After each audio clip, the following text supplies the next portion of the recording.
A decade after the Arab League voted to suspend Syria, Bashar al-Assad is being welcomed back in from the cold by some of America's closest regional allies. But these moves are intended mainly for the benefit of only one of the US's allies. Just days ago, senior Israeli-born US diplomat Amos Hochstein informed Beirut that the Arab gas pipeline will be exempt from the Caesar Act sanctions imposed by Washington on Syria, and so the picture comes together.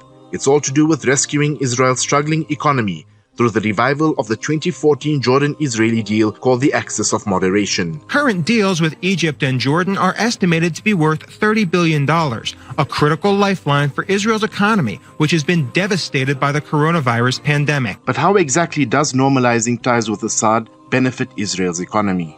Egypt has no gas to export. Egypt needs Israeli gas. It comes from the Leviathan and Tamar to from Egypt, Israel. From Israel. And now there is a grid between Egypt and Jordan, but Jordan cannot export to Syria because it has not enough gas. So the gas that comes to Jordan comes from Tamar, the gas field.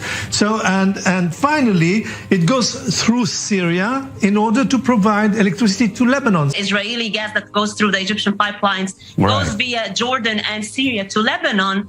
All of that is positive in the sense that both Lebanon and Syria would be brought back into the Arab fold more so than being part of the Iranian axis in the region. So this can be a way of bringing Syria back, which is a very strategic interest of Egypt throughout the past 10 years. And now other Arab countries are finally understanding that maybe this is a better way of containing Syria than leaving it to Iran. Despite Biden's so-called opposition to Israel's plans in the West Bank, it's quite clear that his administration continues to promote the Israeli agenda in its foreign policy. Liaquat Tobias for CRI Radio News.